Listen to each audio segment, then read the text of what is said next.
Before all, I consider that it is necessary to change. We must leave the state in which we are. A total transformation inside ourselves is urgent. Indubitably, no change processes itself without a special shock. Obviously, the 7 notes, do, re, mi, fa, sol, la, and si, are related to all events in life. Do, re, mi, in fact, implicates a series of events. But observe that between mi and fa there really exists a pause. Thus, fa, sol, and la are the next notes, and between la and si there is another pause. If one proposes oneself to carry out a program, one must inevitably begin with the note do, continue with re, and end with mi. Upon getting to this part, one has difficulties, inconveniences. It is the pause between mi and fa. Then the current of sound tends to go back to the original starting point. As a consequence, or corollary, it is hardly normal that the initial effort, the project that was put to work, will fail. But if one makes a new effort to get through the pause, it is obvious, hardly normal, that one will maintain a straight line and even increase the impulse one initiated, and the enterprise will triumph. Continuing, we see that notes fa, sol, and la come later, but between notes la and si there exists a new pause. If the initial impulse is not reinforced, the current of sound will return to its starting point and the enterprise, project, or business will fail. So, this subject of the 7 notes of the musical scale is very important. This subject of the current of sound is formidable. We must give sound one shock between notes mi and fa, and another between notes la and si. A shock is always needed to permit us to exist, to achieve a change, a transformation. A boy is born, he comes to the world. The first shock he perceives is that of the first inhale he receives. As the air comes, upon receiving it for the first time, the boy lives. Therefore, we need this merely physical shock to exist. It is also right that if, for example, instead of us breathing oxygen, nitrogen, etc., we breathed carbon monoxide, the shock would be produced, but it would not be received by the body. The body would not accept this shock, and death would come. As for our so many times bragged about modern civilization, it happens to be that it would need a shock to not die, to not be destroyed.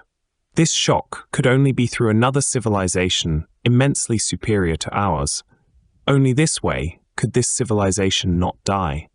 The type of shock to be given to this agonizing civilization must be invented, but the type of shock needed to permit this civilization to transform itself and exist has not yet been invented. Obviously, this civilization will have to die because of the absence of this shock. That is clear. Continuing, we must contemplate man in the light of the Genesis. Only this way will we comprehend what kind of shock could take us to the inner self-realization of the being. What does the Genesis tell us? It tells us that, in the beginning, God created the heavens and the earth. The learned ignoramuses suppose that it refers exclusively to the macrocosmic heavens and the merely physical earth, the earth in which we live. I do not deny that it refers to her also, among other things, but it is specifically and concretely referring to the microcosms man.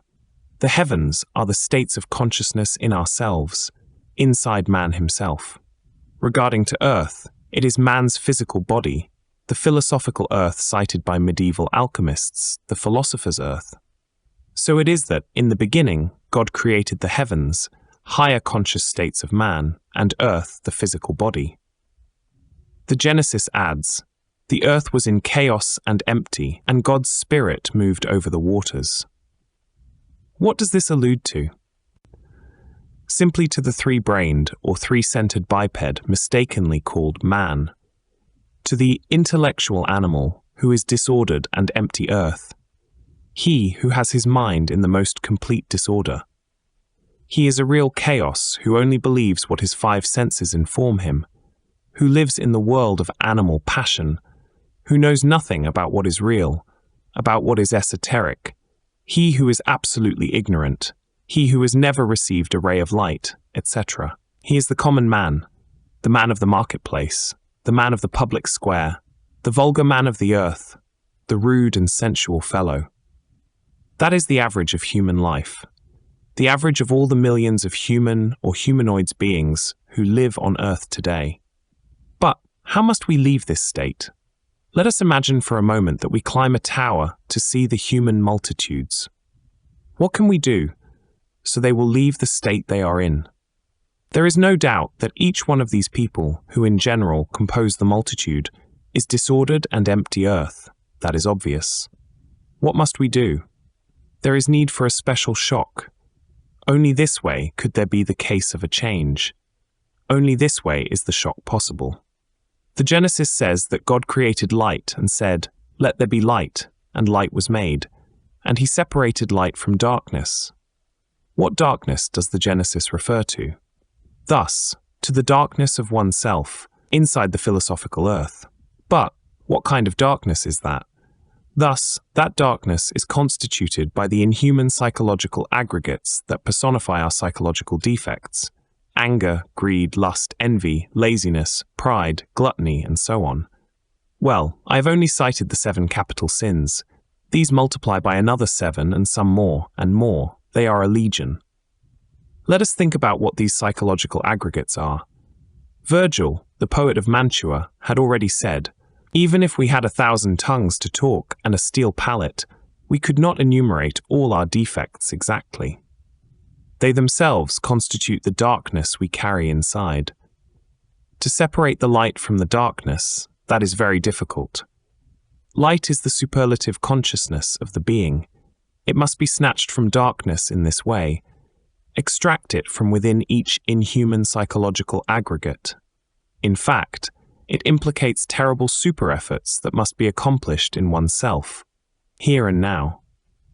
To snatch light from darkness means to destroy all those receptacles in which the essence is, to disintegrate those aggregates, to pulverize them so the essential light can be set free. That is what it means to separate light from darkness, and the light he called day, and the darkness of ignorance and error he called night. We must know how to comprehend. I believe the brothers are reflecting.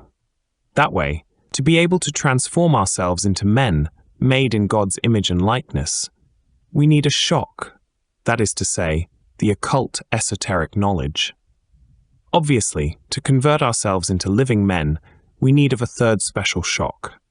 Concretizing for the physical man to exist, we need a physical shock, which is the air we breathed at the moment of birth. So the man made to the image and likeness of God can exist. Another shock is needed, which is defined by those words. God said, "Let there be light," and the light was made, and he separated light from darkness. The ignorant man needs of a special shock. He needs of someone to take him to knowledge. He needs of someone to take him to the teaching.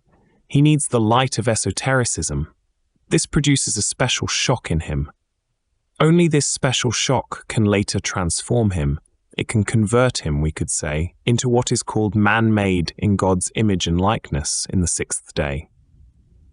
In the 7th day, things already change. To get to be a living man, a man of the 7th day, one last very special shock is needed. A man of the 6th day is a man made in God's image and likeness, but he is not a living man. A third shock is needed to be able to convert him into a living man. He must make himself resurrected. He could not make himself resurrected without a special shock. He needs to descend, go down to the infernal worlds, to the 9th sphere, to disintegrate the demons of the black moon. I have explained many times that the psychological moon has 2 faces, one that we can see and another we cannot. Just as the visible moon has 2 faces, one which can be seen and another which is hidden, one which is on the other side.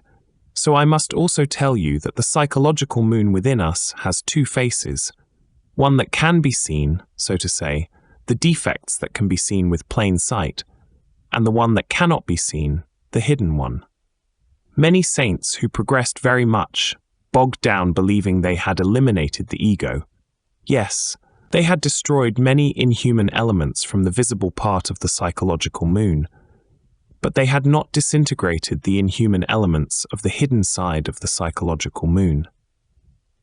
They absorbed themselves in the nirvana, or in the Mahaparinirvana, convinced that the undesirable elements had been disintegrated from their psyche, that they had been pulverized.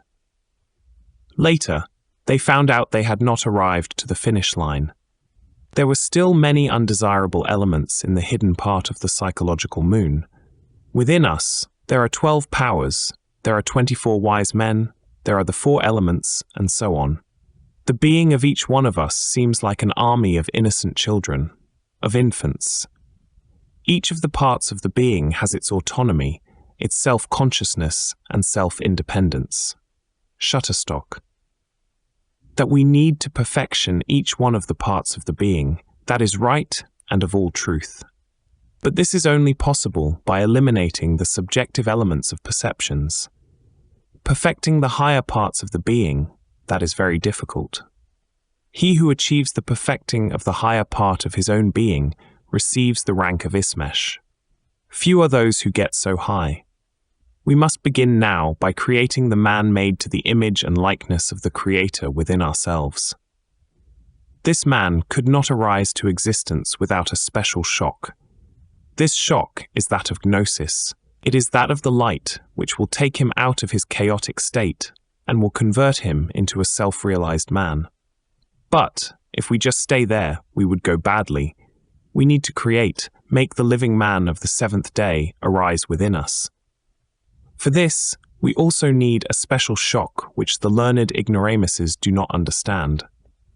When an initiate, who is a man made in the image and likeness of the Creator, tries to convert himself into a living man, he is not understood. Now you can explain yourself why the 12 apostles were calumniated. They were calumniated by the virtuous ones. They were calumniated by the priests of the temple, and they were calumniated by the wise men. Who are the virtuous ones? Who are the priests of the temple? Who are the wise men? This is worth explaining. The scribes, the intellectuals, those who are tied to so many rancid and putrid codes, those are the false virtuous ones who condemn the initiates.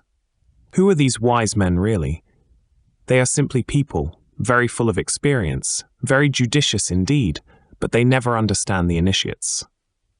At last, who are the priests? The people of each culture. So the 12 saints, the 12 powers, the 12 apostles are usually calumniated, but they march firmly to where they must march. So then observe, my dear brothers, those shocks that we receive are necessary for the transformation. They are vital. Returning to the Genesis, we will say that it is a work we also do not understand. The Bible begins with the Genesis and concludes with the Apocalypse. Who understands the Genesis? Who understands the Apocalypse? Nobody. There are authors who suppose that all the Genesis is related exclusively to man. Let us not exaggerate. Let us not exaggerate the thing. It is also related to the universe. When someone is creating the man made to God's image and likeness within himself, he is obviously working with the same force with which God created the world. It is like a small plot of land in the world in which creation must be made. This is how one comes to know how God created the world. Thus, the Genesis is applicable to that which is macrocosmic, but in symbolic form, in allegoric form. Nobody could understand the Genesis if he was not an alchemist. The alchemists know this is so. For example, to be able to create man made to God's image and likeness, we forcibly need the salt, sulfur, and mercury, and this takes place up in the macrocosms. From the endless space arises the archeus composed of salt, sulfur, and mercury, and it is of this archeus that a new cosmic unity, a new solar system arises. Down here, we must create an archeus within ourselves with salt, sulfur, and mercury, so that from that archeus there sprouts not a new cosmic unity, but a man made to the image and likeness of the Creator. Inverential peace, Samael Aun Weor.